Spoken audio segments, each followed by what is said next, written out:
The head of the world's most feared man arrived at the Sultan's palace in a jar of wild honey. It wasn't a gift. It was a receipt.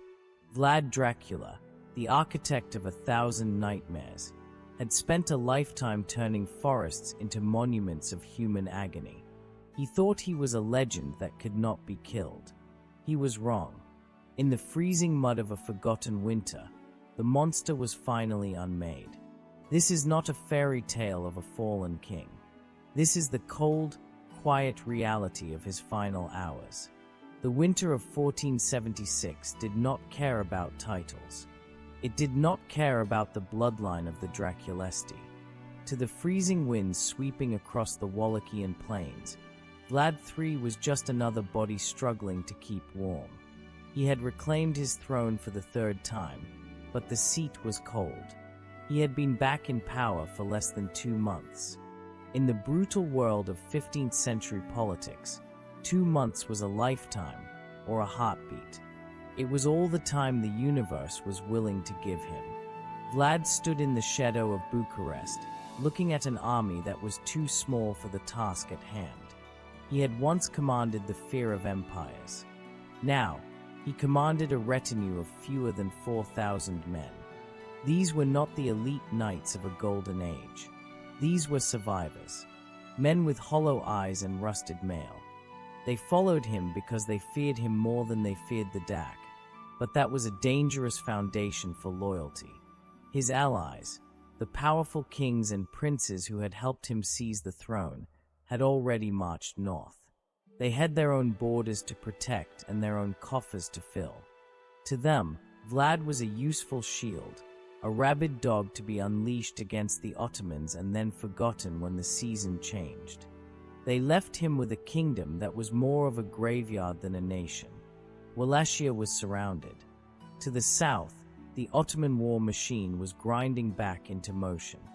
To the west, shadows shifted in the trees. Vlad knew the geography of fear better than any man alive. He had spent his life perfecting it. He knew that if you make the world bleed enough, eventually, the world learns to stop feeling the pain and starts looking for the knife.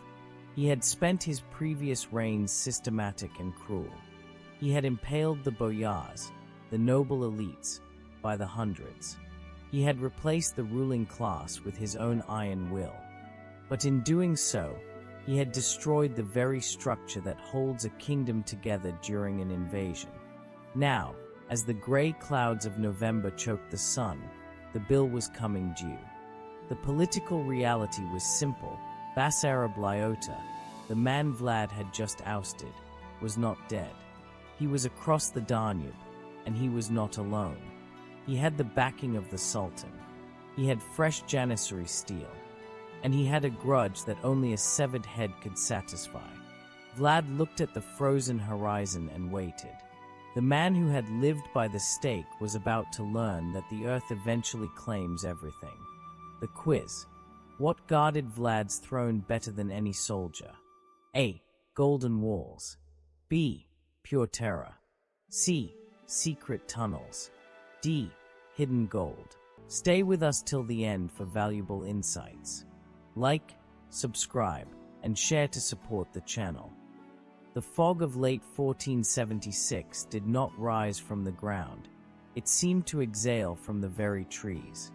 It was a thick, suffocating gray that turned the dense Wallachian forests into a labyrinth of shadows.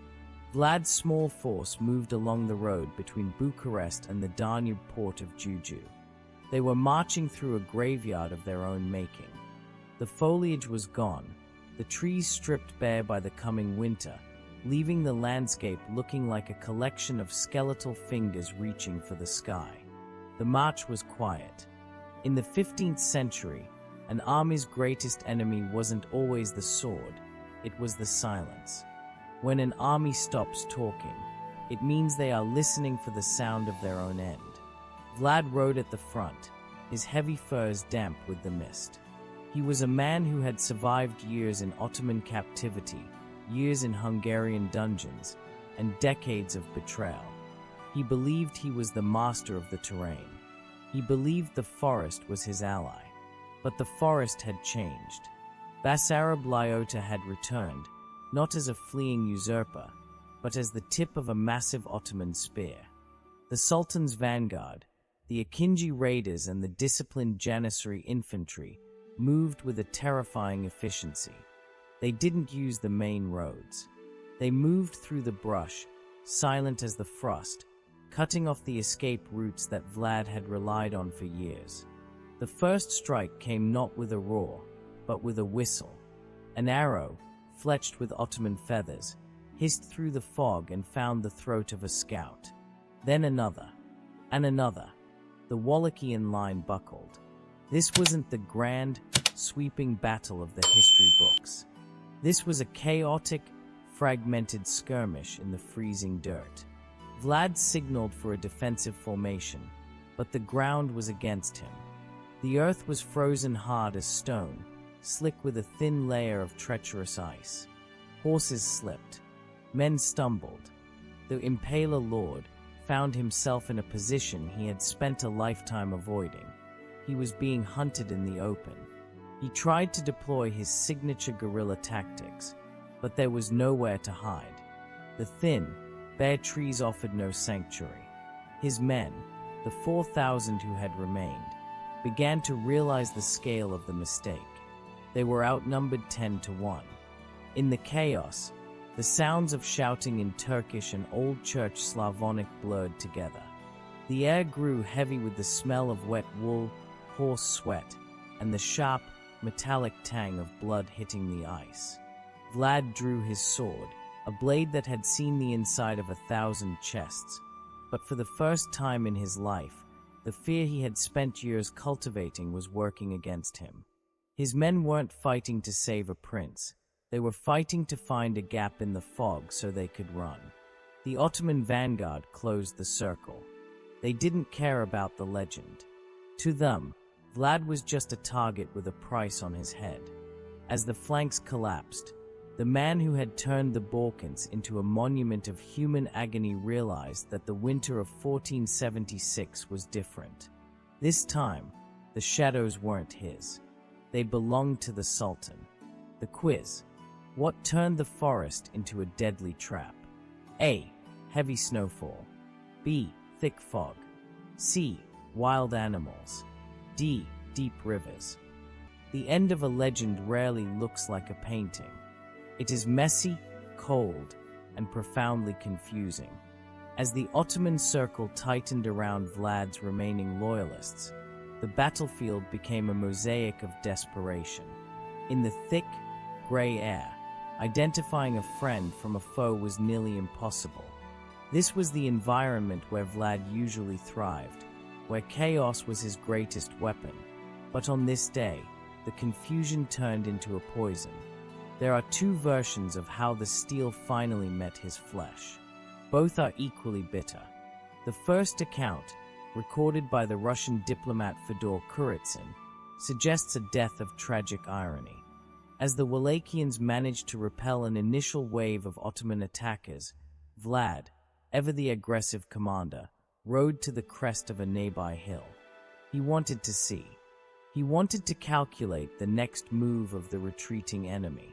He pulled away from the protective wall of his bodyguards, his silhouette standing sharp against the winter sky. In the low visibility and the adrenaline-soaked panic of the moment, his own soldiers looked up. They saw a rider appearing from the direction of the enemy. They saw the Ottoman-style furs and the heavy armor that Vlad often wore, gear he had adopted during his years in the East. They did not see their prince. They saw a target. According to this record, a Wallachian lance pierced him before a single word could be shouted.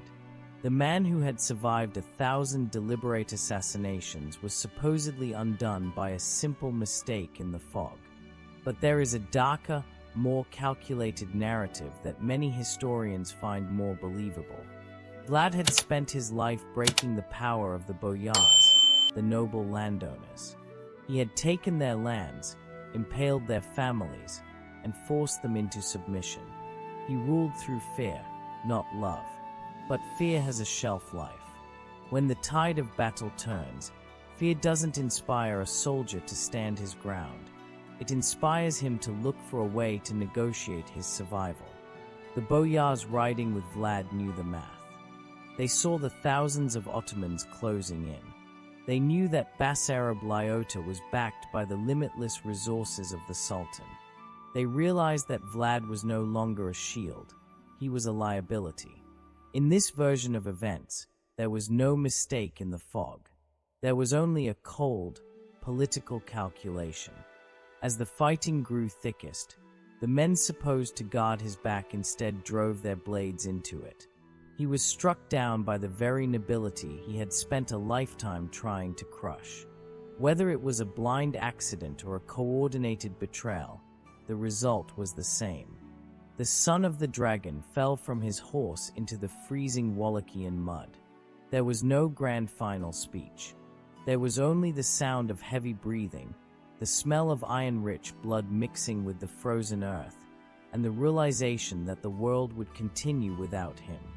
The architect of nightmares was now just a body in the dirt, waiting for the scavengers to decide who he really was. The quiz, who potentially struck the final blow against Vlad. A.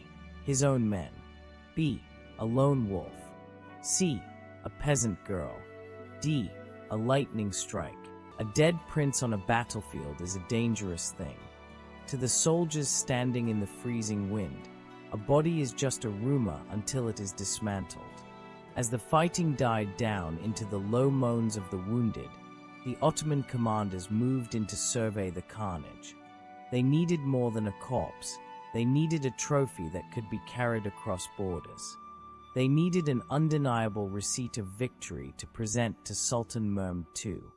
The indignity of Vlad's final moments did not end with his last breath.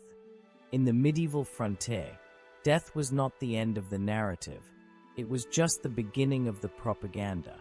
The men who found him, whether they were the victorious janissaries or the treacherous boyars, did not treat the remains with the respect afforded to a Christian monarch. They did not prepare a litter or cover him with a shroud. Instead, they performed a clinical, battlefield elimination. They took his life's work and turned it against him. Vlad had spent years using the human body as a canvas for terror, separating limbs and mounting heads to send messages to his enemies. Now, the knife was in the other hand. With a series of heavy, practiced strokes, they removed his head from his shoulders. The man who had commanded absolute authority was reduced to a piece of political currency. The physical reality of this moment was stark and ugly. His heavy furs, likely stained with the gray mud of the road, were stripped away as loot. His armor, crafted to deflect the blows of the world, was unbuckled and tossed aside. The Impaler Lord was left headless and naked in the frozen Wallachian soil, a discarded shell of a man who had once made the Sultan himself tremble. But the head, the most prized object in Eastern Europe, required special care.